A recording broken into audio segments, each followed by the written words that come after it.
Vamos abrir no livro de 2 Crônicas, capítulo de número 26, versículo 1 diz: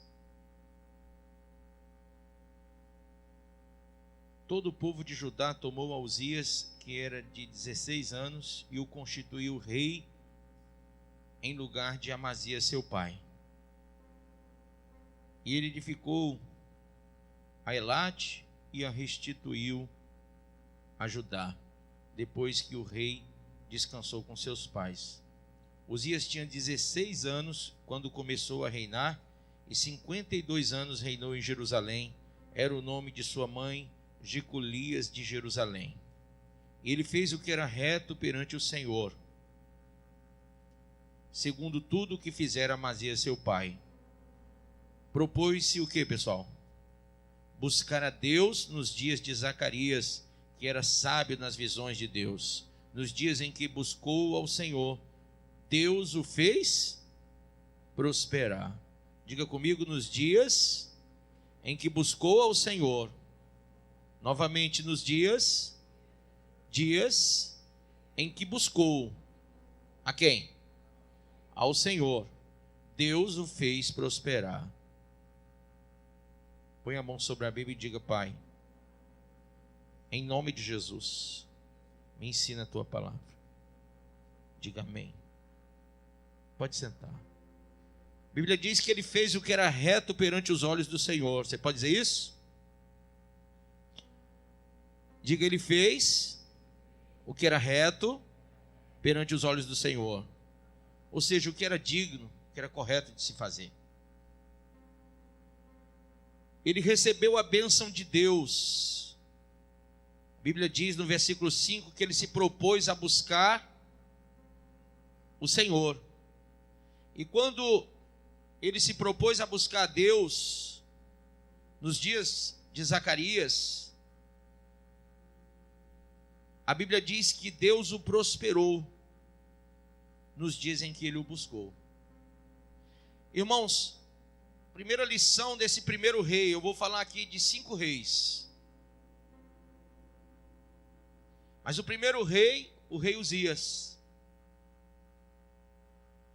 A gente entende que Uzias, ele percebe a necessidade logo aos 16 anos. Ele assume o reino aos 16 anos. Na verdade, a Bíblia diz que o povo constituiu em lugar do seu pai Amazias. E aos 16 anos, um garoto assume a responsabilidade de buscar a Deus pelo reino, de buscar a Deus para ser próspero, para que tudo aquilo que ele fosse fazer fosse debaixo da bênção de Deus, fosse com a bênção de Deus. Uma visão de um garoto de 16 anos. Eu queria que você lesse comigo de novo o versículo 5 em voz alta e diga: propôs-se buscar a Deus nos dias de Zacarias, que era sábio nas visões de Deus. O que quer dizer isso? Era um homem que orientava-o. Ele tinha um orientador. E a Bíblia diz que ele ouviu Zacarias. Ele entendeu Zacarias. A orientação veio a ele. E ele seguiu o conselho daquele homem que era sábio nas visões de Deus. Amém?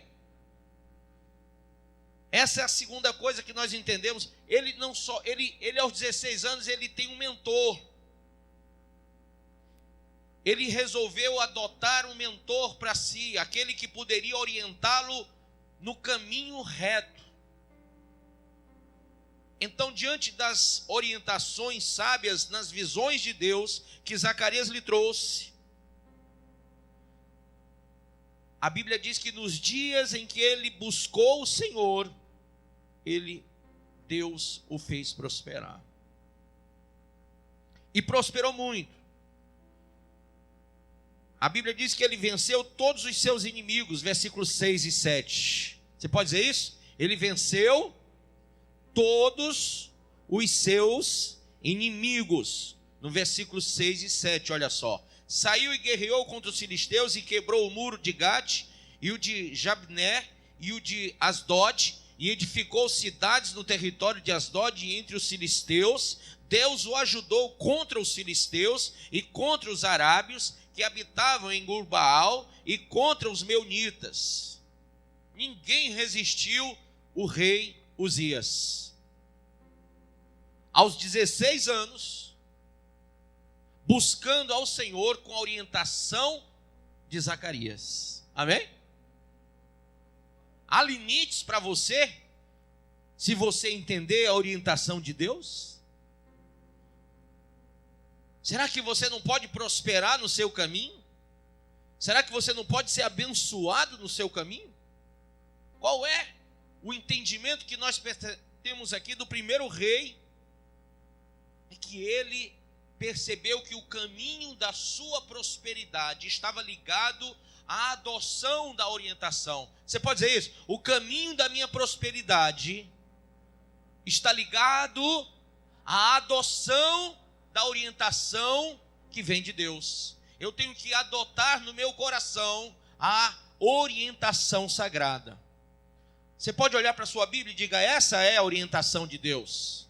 Essa é a palavra de Deus, que prospera, que salva, que cura, que liberta, que batiza, que transforma, que renova. E você pode ir batendo que vai a noite toda, irmão. São 8.000 promessas aqui. Só que um garoto de 16 anos vê isso e traz para si, avoca para si o desejo de ouvir a orientação. Quem veio sexta-feira, eu falei exatamente sobre o lugar do sacrifício e o altar do sacrifício. O lugar do sacrifício é este. Lemos domingo passado sobre a promessa de Deus através de Salomão, rei. O que Deus falou a Salomão, lá no capítulo 7 de 2 Crônicas, se cumpriria no lugar do sacrifício, que é o lugar que leva o nome do Senhor, que é o lugar onde a congregação de Deus se reúne, o lugar onde o povo adota um culto a Deus. Esse lugar, ele leva o nome de Deus, e esse lugar tem uma promessa de bênção. Amém? Vimos isso, vimos que Josafá, o rei, se apropriou dessa bênção, dessa orientação. Lá em 2 Crônicas 20, ele venceu sobre os seus inimigos, ele ouviu a voz de Deus, e ele venceu os seus inimigos uma vez que ele estava pautado na orientação de Deus. Amém?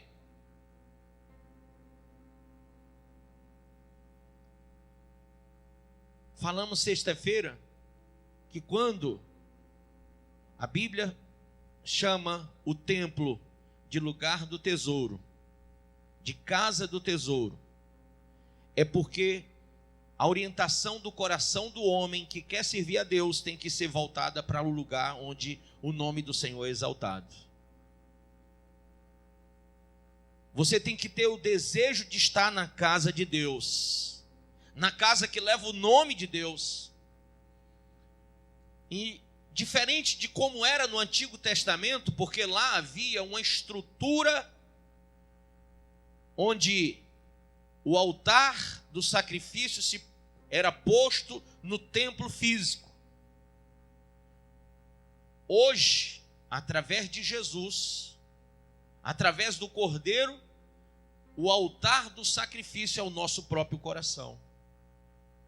Então, como a bênção está ligada ao sacrifício, e o sacrifício só pode ser feito no altar do sacrifício, e o altar do sacrifício tem que estar posto no lugar do sacrifício. Imagine você, que você tem que trazer o seu coração, que é o altar do sacrifício, para esse lugar de sacrifício. E aí vem aquela máxima espiritual e bíblica que diz: aonde estiver o teu coração, ali será o teu tesouro, ou estará o teu tesouro. Há duas traduções nesse verbo: ali será, ou ali estará. Será e estará. Por quê? Ser e estar são duas condições que o homem tem que obedecer para primordialmente servir a Deus. Então você tem que trazer seu coração ao lugar do sacrifício. Quando Uzias recebeu a orientação, ele se propôs a buscar, e a Bíblia diz que ele foi próspero. Debaixo das suas ordens, irmãos, ele venceu todos os inimigos. Versículo 11 ao 13 diz que ele tinha cooperadores fiéis, leais. Versículo 11, tinha também Uzias um exército de homens destros nas armas, que saíam à guerra em tropas, segundo o rol feito pelo escrivão Jeiel e Maasseia, oficial sob a direção de Hananias, um dos príncipes do rei. O número total dos cabeças das famílias, homens valentes, era de 2.600, debaixo das suas ordens. Diga, debaixo das suas ordens havia um exército guerreiro, Isso é bênção de Deus ou não é? Ele tinha debaixo das suas ordens um exército guerreiro. É muito ruim quando você vai para uma batalha sabendo que você não tem debaixo da sua ordem um exército. Quando você descobre que aquilo que você chama de exército não existe. Foi isso que Deus mostrou a Gideão. Gideão tinha 32 mil homens e Deus disse, não, manda os covardes voltarem. E voltaram um monte. Ficaram só 11 mil. De 32, 21 mil voltaram. Gideão imaginou consigo, eu tenho um exército agora. E não tenho mais covardes. Deus disse, calma lá. Manda o povo descer, beber água. Porque eu tenho algo a te revelar sobre esse povo que está contigo. E o povo desceu. E todo o povo que debruçou-se, bebeu água, com o rosto na água, no rio, de todo esse povo, só sobrou 300 homens que trouxeram água até a boca. Os demais mergulharam a boca na água.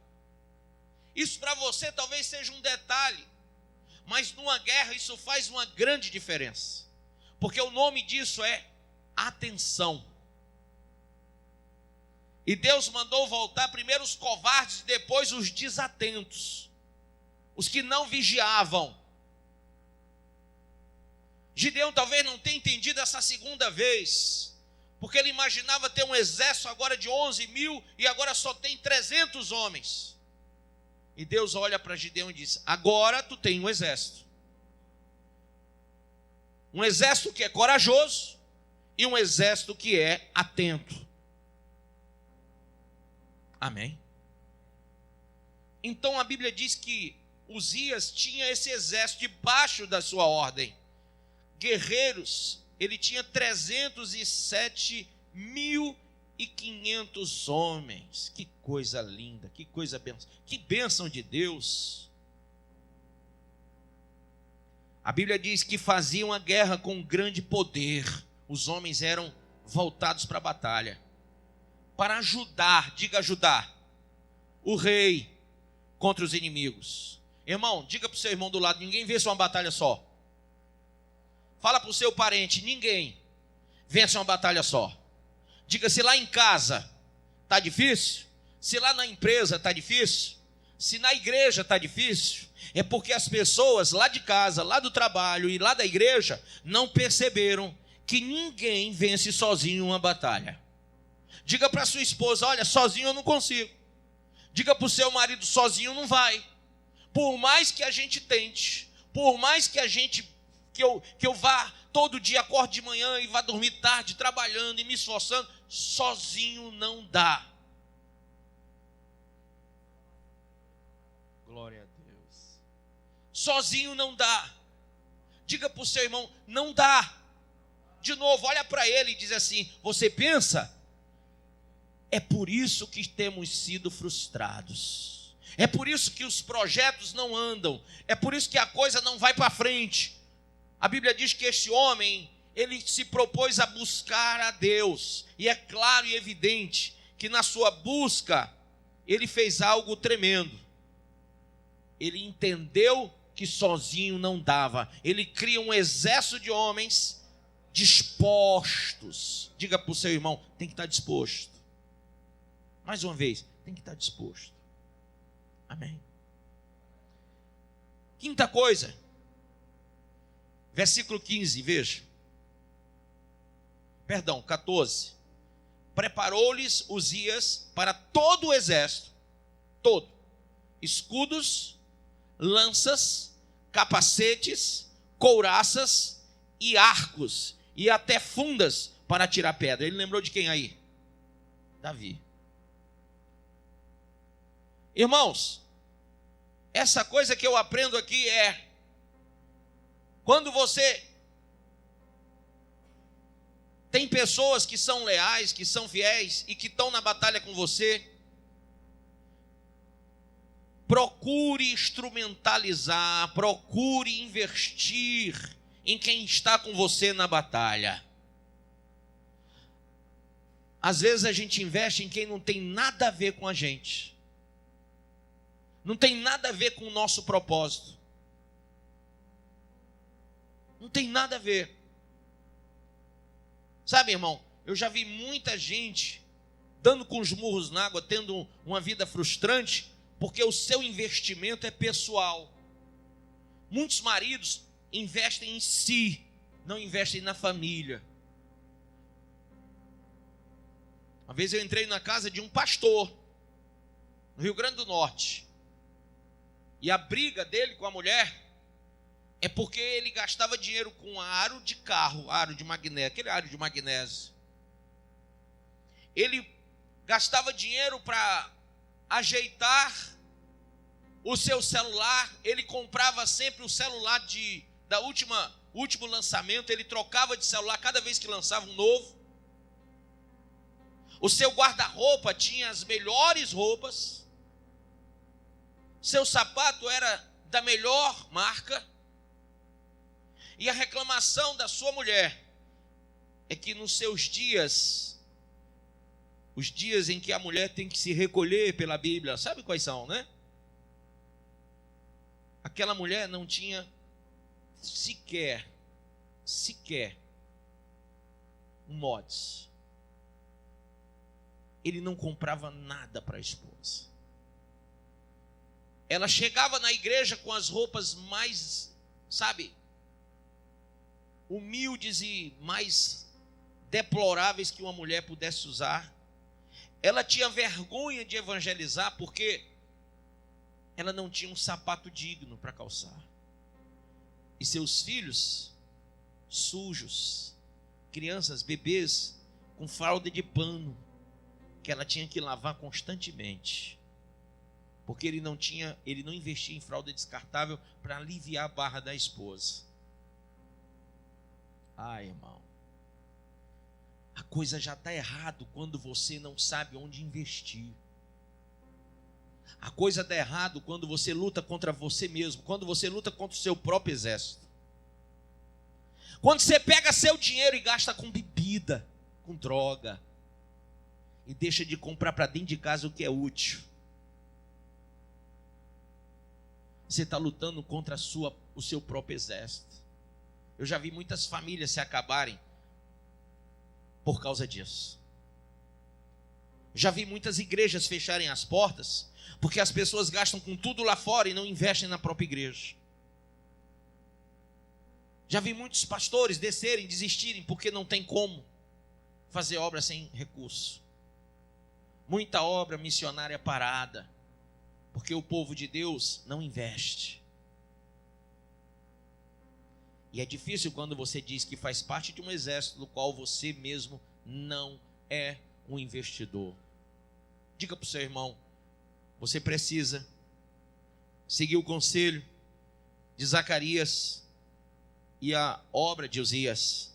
Diga, todo o exército precisa de instrumentos. Amém? No versículo 15 diz que fabricou em Jerusalém máquinas de invenção de homens peritos. Deus deu a ele sabedoria para ele fabricar máquinas de invenção de homens peritos, destinadas para as torres e cantos das muralhas, para atirarem flechas e grandes pedras. Divulgou-se a sua fama até muito longe, porque foi maravilhosamente ajudado, até que se tornou o quê? Forte. Ele foi ajudado, maravilhosamente ajudado. Quem quer ser maravilhosamente ajudado? Quem sente falta dessa maravilha na vida? Quem muitas vezes se sente só na batalha?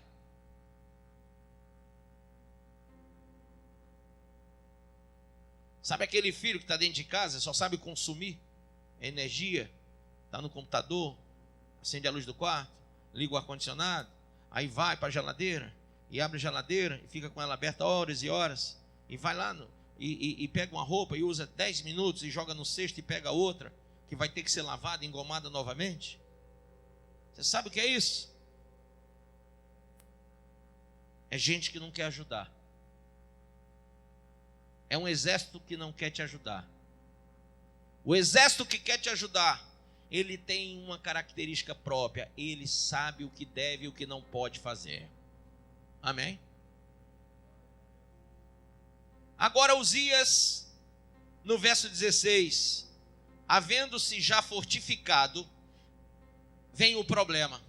Ele se exaltou em seu coração para a sua própria ruína. Diga para o seu irmão, o problema de quem prospera com a ajuda de Deus, o problema de quem Deus coloca fiéis do lado para ajudá-lo, e ele fica forte, é que quando ele está forte, é quando ele está bem, é quando as coisas estão dando certo. Ele estava lá na sarjeta, deitado num buraco, com um monte de cachorro passando e lambendo ele, bêbado.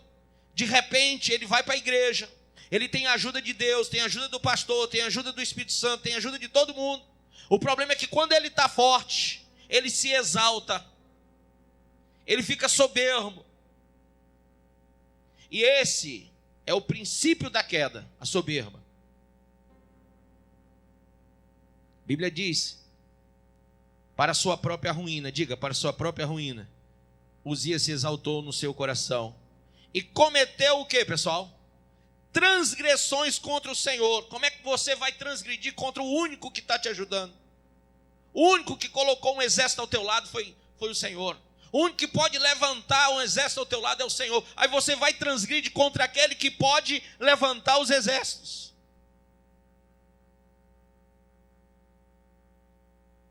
Olha para o irmão, dá para ter prosperidade assim? Dá para prosperar no caminho dessa forma? Dá para dar certas coisas? Quando as coisas começam a se encaminhar, você transgride contra Deus. E cometeu transgressões contra o Senhor seu Deus, porque entrou no templo do Senhor para queimar incenso no altar do incenso. E a Bíblia diz, irmão, que ele entra, e aqui, verso 17, porém, o sacerdote Azarias entrou após ele, com 80 sacerdotes do Senhor. Você pode dizer 80 sacerdotes do Senhor, para avisar o cara: ei, sai daí que aí não pode entrar. Só quem pode entrar aí é sacerdote, você é rei.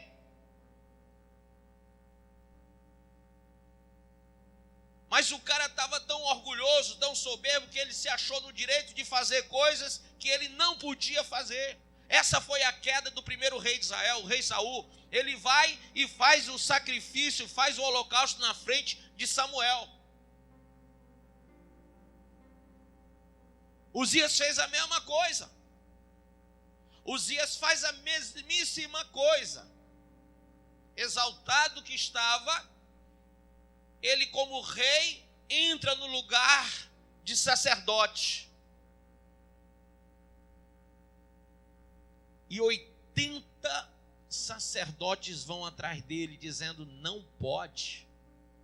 Quantas vezes você já ouviu a palavra não pode? E mesmo assim você entra. E mesmo assim você Sabe, você faz coisa que não deve, você pega no que não deve, você transgride a ordem de Deus, a orientação de Deus.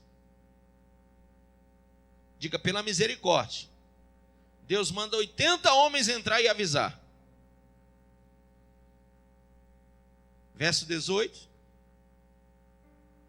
Ainda no 17 diz, com 80 sacerdotes do Senhor, homens de quê? Da maior firmeza. Por quê? Porque esses caras aqui entraram com fé. Ele pode ser rei, mas nós servimos ao Rei dos Reis. Diga para o seu irmão, você precisa de gente assim do seu lado. Diga, você precisa de gente assim do seu lado. Que diga na sua cara, ali na lata, você é um cabeção. Você é um cabeção. E você tem que ter alguém que fale, porque você é soberbo, é orgulhoso, é orgulhosa, é soberbo. Você não quer ouvir. Quem está ali do seu lado, te ajudando no dia a dia, você não ouve. Deus colocou do seu lado e você não ouve. E quando você está transgredindo, Deus é tão misericordioso que coloca pessoas assim, para chegar e falar, você está errado. Caramba, agradeça a Deus se você tiver alguém que faça isso por você. Agradeça, sabe por quê? Porque tem gente que gosta de ser bajulado. Todo rei gostava de ser bajulado. E quando você tem um rei na barriga, pega na barriga e diga assim, esse aqui é o meu rei. Meu ventre. Todo mundo que tem um rei na barriga gosta de ser bajulado, gosta de aparecer, gosta de estar em destaque. Não gosta de ser repreendido, não gosta de ser exortado, não aceita que alguém diga que você está errado. E geralmente é fiado em si mesmo. Olha, cheguei até aqui como cheguei, tenho o meu carro, tenho isso, tenho aquilo outro. Aí chega alguém dizendo que eu estou errado. Quem é essa pessoa para dizer que eu estou errado? Não tem carro, não tem nada, é um pobre lascado. Aí chega para mim e diz que eu estou errado. Ah, vai te catar, ué. E você despreza a sabedoria do humilde. Você despreza aqueles pequeninos do Senhor. Quando a Bíblia diz que os pequenos é que são grandes, e os grandes são o quê? Pequenos. Deus coloca a gente pequena do seu lado para confundir você. O pequeno está do lado do grande para confundir o grande. O sábio do lado do tolo. Deus não vai falar através de uma jumenta, como fez com Balaão. Mas Ele vai colocar gente que não tem medo de te dizer, você está errado. Ainda que você discorde da pessoa e diga, olha, se você continuar falando isso, eu não quero mais saber de você na minha vida. Não quero, não quero. Eu só sou amigo de quem concorda comigo. Isso é um erro fatal. Você buscar bajuladores. Queira se acercar de pessoas leais que digam para você o que você está fazendo de errado. E quebrem dentro de você a soberba do seu coração. Amém ou não amém? Quando você tiver com o rei na barriga, com a bola cheia, alguém tem que baixar a tua bola. Alguém tem que dizer para você, te humilha.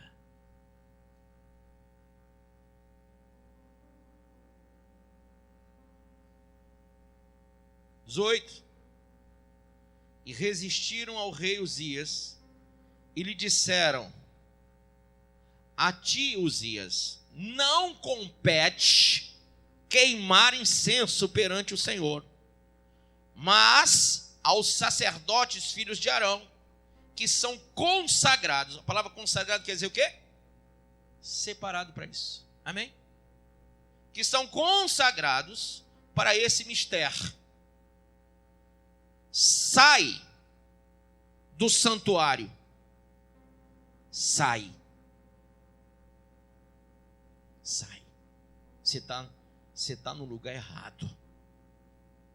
Alguém tem que dizer para você que você está errado.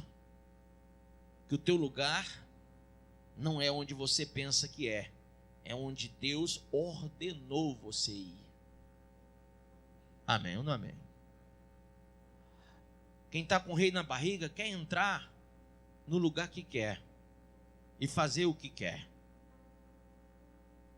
Mas o conselho de Deus é que você saia disso aí, dessa zona de conforto, desse pensamento altruísta, e que você saia para ir para onde Deus te ordena. Não é forte? Ah, pastor, eu estou procurando uma congregação. Rapaz, o que tem de crente procurando igreja eu nunca vi. Deve ser um bando de cego, porque o que mais tem é igreja. Você sabe qual é o seu problema? É que não tem nada, nem ninguém que vai agradar você. Porque Deus te ama muito. Diga, Deus me ama muito. E toda vez que você entra numa igreja que fala a palavra de Deus, vai vir repreensão, reprimenda contra o seu orgulho pessoal e a sua soberba. Até que você ache uma igreja e um pastor que pregue o que você quer, e que concorde com o teu pecado e passe a mão na tua cabeça. Quando você chegar lá, bata a mão no peito e diga, agora eu estou no inferno. Agora eu estou do lado de Satanás. Porque aqui eu faço o que eu quero. Aqui é do meu jeito. Pastor não reclama, eu tomo uma dose de cerveja, uma dose de uísque, uma dose de vinho, uma dose de não sei o quê. Pastor, aqui é gente fina. Trazendo o dízimo, tá bom demais.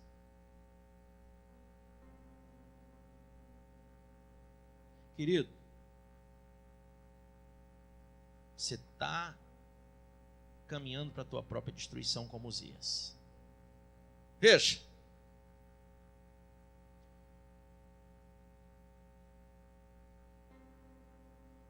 Sai do santuário, porque transgrediste. Nem será isso para honra tua da parte do Senhor Deus. Então, depois de uma palavra forte, firme, o que é que você faz? Depois dessa palavra forte e firme de hoje aqui, o que é que você faz? Se espera pelo menos que você se converta. Sim ou não? Que você mude. Que você não transgrida mais. Que você volte, pense e diga, rapaz, eu vacilei. Sim ou não? Hã? Sim ou não? Mas quem está com o rei na barriga e com a bola cheia, quando a bola não murcha, quando você não entendeu que a promessa lá de 2 Crônicas 7 é: se o meu povo, que se chama pelo meu nome, começa assim, ó, se humilhar. Se humilhar. Você não quer se humilhar? Você não quer reconhecer seu erro? Você não quer reconhecer sua frieza, seu afastamento, sua indiferença, sua iniquidade, seu caso? Você não quer saber? Porque você está saciado de si mesmo. Uma pessoa no pecado, ela está sempre saciada de si mesma. Você não quer saber? Então veja. Olha como Uzias responde e olha como muitos respondem. Então, Uzias se indignou. Tem gente que fica com raiva da palavra. Uzias se indignou. Gente, a palavra era boa ou era ruim?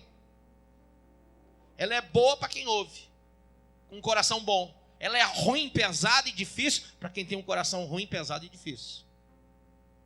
É como você recebe. Porque a palavra que vem de Deus, ela jorra como rios de águas vivas. Mas você recebe ela num coração bom, numa terra boa para multiplicar, ou num coração ruim? Uzias ficou indignado. A Bíblia diz que ele tinha um incensário na mão para queimar incenso. E indignando-se ele com os 80 sacerdotes, pôs-se contra os sacerdotes. Quem já viu crente contra pastor? Contra a igreja? Contra a obra? Rapaz, está assim, ó. Está assim, de filho do cão, desse jeito.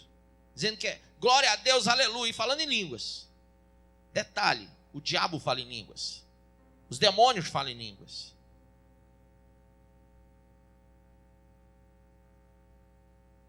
Há uma palavra que diz: Senhor, mas em teu nome expulsei demônio, curei enfermos e falei línguas. Foi. Você falava língua, expulsava demônio, curava enfermo. Senhor, como é que eu estou indo para o inferno? Porque você esqueceu o amor,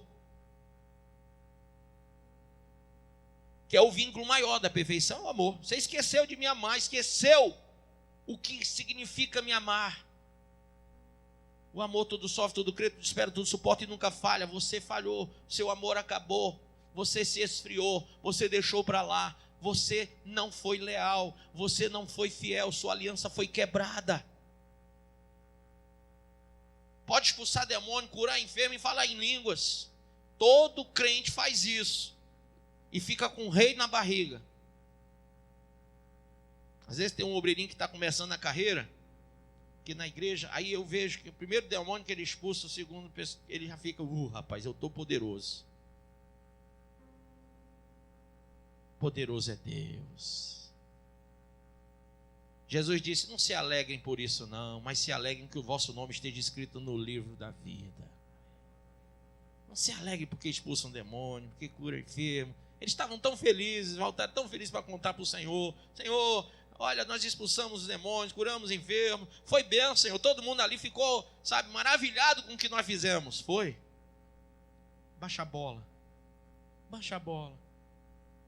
Tira o rei da barriga, bota no coração o rei dos reis. Baixa a bola e fiquem alegres, porque o nome de vocês está escrito no livro da vida. Amém. Mas a Bíblia diz que ele, indignando-se contra os sacerdotes, fez o quê? Se levantou contra. Se levantou contra.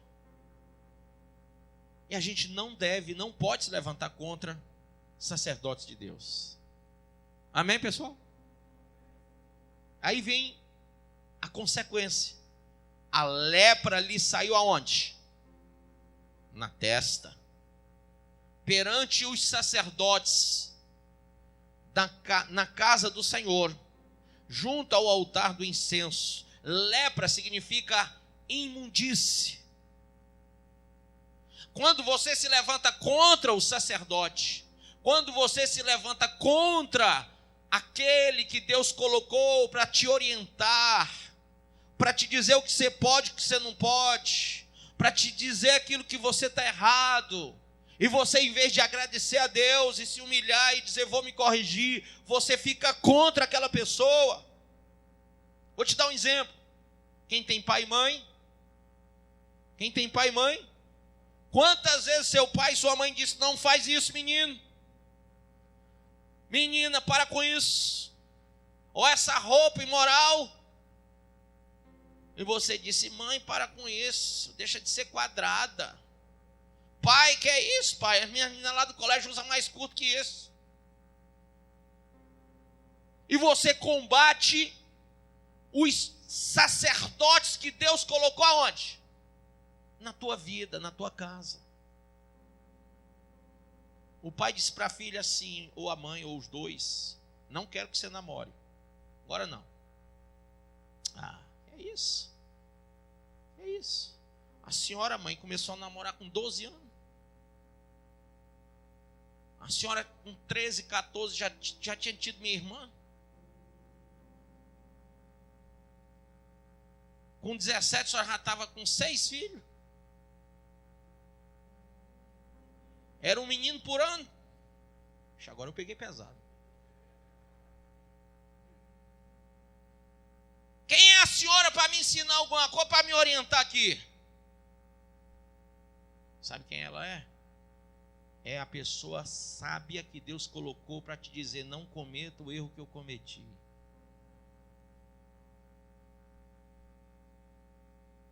Aí o pai chega para o filho e diz: cara, para com isso, vai trabalhar, negócio de birita, negócio de cigarro, negócio de droga. Rapaz, vai servir a Deus.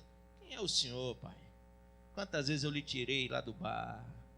Quantas vezes o senhor estava cheirando pó? E começa a acusar o pai. E o pai diz: mas eu saí de lá. E eu estou aqui para te dizer, da parte de Deus, que não foi bom. Mas você quer ouvir isso? Você fica indignado com pai e mãe, você bate a porta de casa e vai fazer o que quer. Você se esconde para namorar com um cara que está ligado só em uma coisa.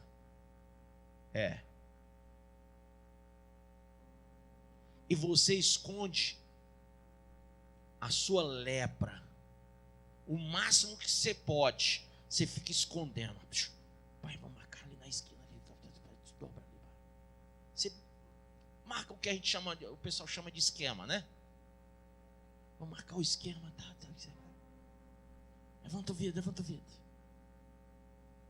Você esconde dos sacerdotes que Deus colocou na tua vida. Teu pai, tua mãe, teu pastor, tua pastora. Você esconde. Mas 9 meses depois aparece o teu pecado. Ou até antes. Querido, muitas vezes vem na forma da AIDS, da sífilis, da gonorreia. Vem na forma de um câncer. No caso do rei Uzias, Deus mostrou na sua testa. Isso quer dizer que você pode esconder, mas vai aparecer. Porque o pecado é que nem bosta na água. Você faz lá embaixo pensando que deu certo. Quando você menos espera,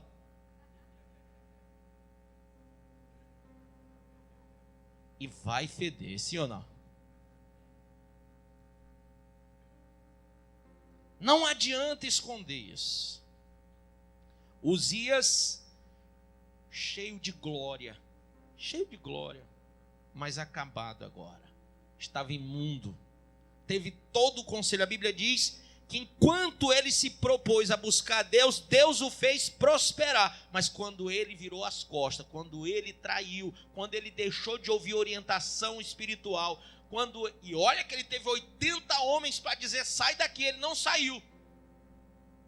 Quantas vezes Deus diz: sai da droga, sai da bebida, sai da prostituição, sai desse namoro, sai dessas amizades. É Deus falando através de vários sacerdotes. É pai, é mãe, é pastor, é obreiro da igreja, é evangelista, é gente passando na rua, é gente que você nem conhece. Eu tive o testemunho de uma irmã que está aqui hoje, que ela disse que sentou no ônibus e uma mulher sentou no lado dela e passou 2 horas exortando ela e dizendo tudo da vida dela e que ela tinha que mudar. 2 horas de viagem, foi 2 horas de revelação. Gente, Deus tem sempre avisado. Mas você está esperando que a lepra apareça. Aí vem, sabe o quê? Doença, miséria, problema financeiro, problema conjugal. É um filho que está virando filha, é a filha virando filho. Agora com a nova lei a gente tem que falar assim.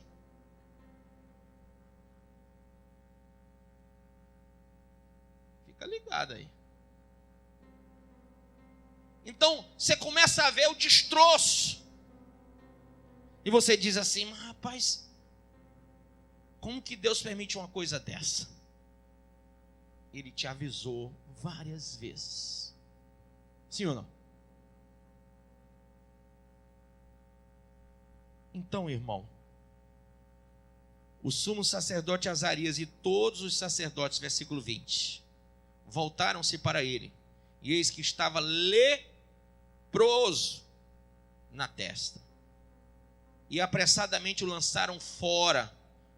Lançaram aonde? Porque todo imundo vai ser lançado aonde? Fora. Visão alegórica bíblica, você pode ter um chamado. Diga para o seu irmão, você pode ter um chamado. Você tem ele. Lá na cruz do Calvário, Jesus te chamou para a salvação. Você tem um chamado para a salvação. Você pode ser crente evangélico ou católico, sei lá o que você for. Você pode se dizer cristão. Você pode ter uma Bíblia. Você pode ter o que você achar que tem. E você pode até por um certo tempo da sua vida prosperar. E dar testemunho. Olha, eu depois que eu aceitei Jesus, eu prefiro assim, né? Porque depois que eu esquece de Jesus. Não, depois que eu aceitei Jesus, a minha vida mudou assim, assim, assim, assim. E você começa a contar bênção para um monte de gente. Glória a Deus pela sua vida. Mas e tem algo que você vai ter que aprender essa noite, irmão. Prosperar não quer dizer estar salvo. A gente confunde as nossas vitórias nas batalhas com a grande guerra que temos que travar. Você venceu batalhas. Você venceu a droga, você venceu a bebida, você venceu o adultério, a prostituição. São batalhas. Mas a grande guerra só acaba quando você entrar pelas portas eternas do reino. Quando lá entrar, você pode dizer: venci. Porque a Bíblia diz, diga a Bíblia diz, ao que vencer, de novo, dar-lhe-ei o direito de entrar pela porta. Ao que vencer. Ao que vencer. Você só vence quando passar por elas. É muito triste quando um corredor está aqui e tem um monte de gente correndo com ele. Ele passou de um, passou de outro, passou de outro, passou de outro. E ele vê que está passando por todo mundo. Ele acha que vai vencer, acha. E ele começa a empreender menos força, menos vigor, menos um monte de coisa, menos energia a sua corrida. E de repente, quando ele se apercebe, todos já passaram por ele. E ele está no chão caído. Porque ele estava prestando tanta atenção em si mesmo que esqueceu da corrida. Paulo disse que a nossa carreira, ela tem que ser para chegar em primeiro lugar. Em primeiro lugar. Amém? Corra para chegar em primeiro.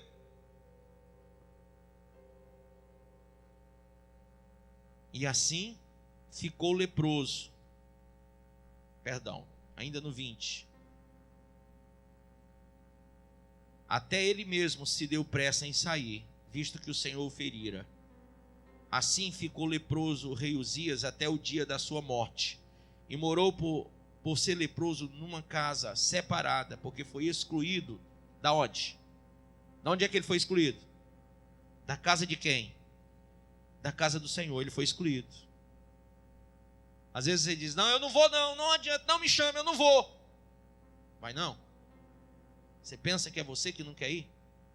É Deus que não quer que você vá mais.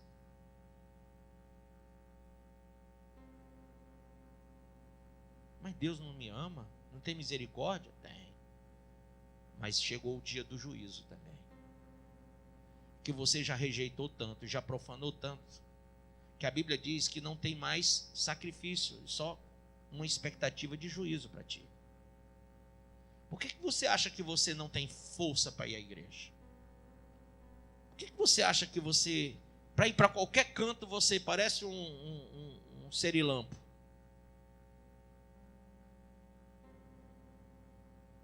É perilampo ou é serilampo? É mais ou menos isso. É alguma coisa dessa. Você é professora, me ajuda. Eu já fui, mas faz tempo. Por que você é tão ágil para ir para qualquer canto? Mas quando fala, vamos para a casa do Senhor, baixa um negócio em você, você fica murcho. Você vem assim, ó. Parece que o mundo virou avesso. Não tem ânimo, não tem força. Fica de pé, crente, para cantar. Ai. Vamos ler a Bíblia. Eu não trouxe. Pega do vizinho. Não enxergo.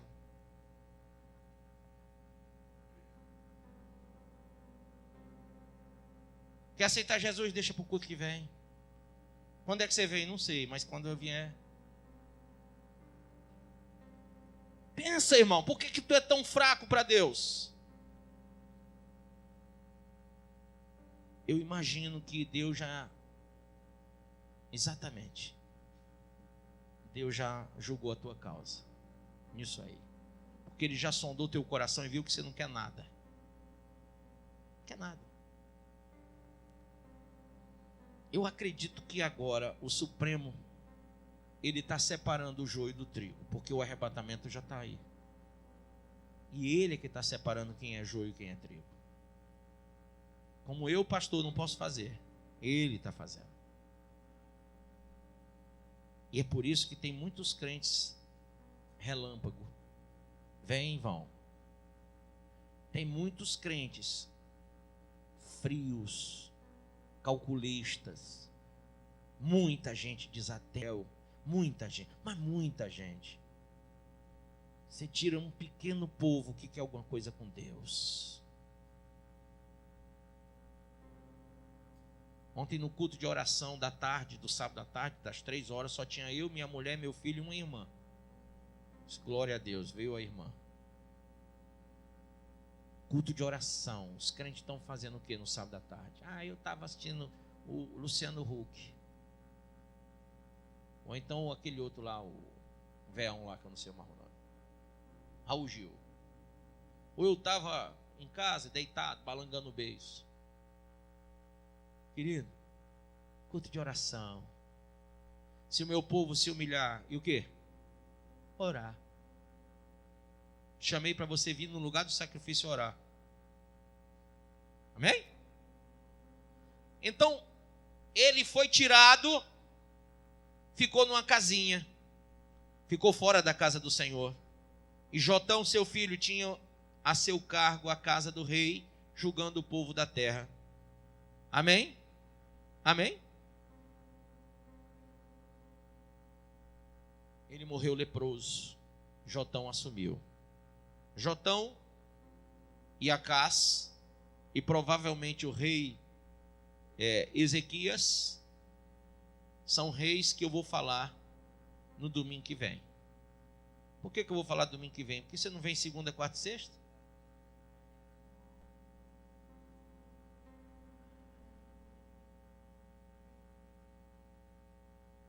Seria muito bom se você viesse. Diga para o seu irmão, seria muito bom. Mas seria... É futuro do pretérito, né? Né? Do modo indicativo? Seria. A Bíblia não fala, Deus não fala a nós no indicativo apenas. Mas em sua grande parte, Deus só fala no imperativo, que seja. Irmão, você perdeu uma oportunidade de me repreender e não fez. Você devia ter dito, não, pastor, nós vamos vir na segunda, na quarta e na sexta. Mas teu coração está pronto para sacrificar? Para vir ao lugar do sacrifício? Irmão, me ame com essa repreensão.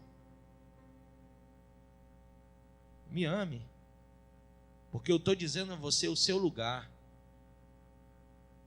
A semana toda o seu lugar é aqui. Você pode dizer isso para o seu irmão? Semana toda o seu lugar é aqui, aqui, aqui.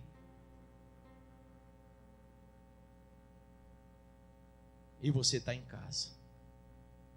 Ou num trabalho. Eu falei para uns irmãos hoje de manhã, irmão, arrumou um emprego? Pede as contas. Se o emprego te atrapalha, vem para a igreja. te atrapalha a fazer a obra de Deus, pede as contas. Pastor, o senhor é doido, é maluco, toma Gardenal, o que é que o senhor está fazendo? Nem sou louco, nem sou maluco, nem tomo Gardenal, mas recebi o Espírito Santo.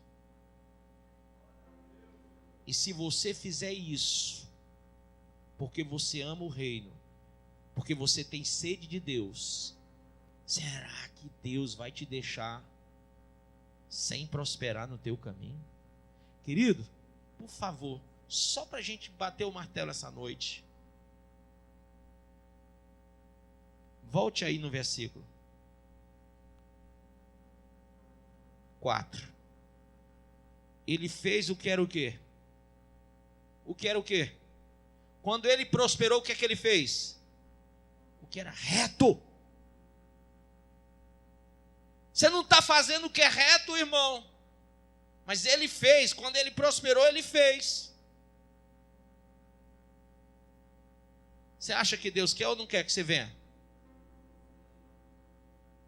Então é reto diante de Deus que você venha.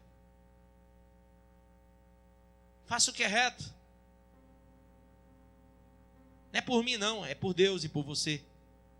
Faz o que é reto. Vamos lá? Segundo tudo o que fizera Amazias seu pai, propôs o quê? Enquanto ele se propôs a buscar a Deus, conforme a orientação, e se você não vem, não tem orientação, a Bíblia diz que ele prosperou. Quer prosperar? Quem quer prosperar? Quem quer prosperar? Então faz o que é reto. Faz o que é reto. E se propõe a buscar o Senhor. Em vez, cara, enquanto você tivesse essa coisa, essa má vontade de servir a Deus, Deus não vai te prosperar.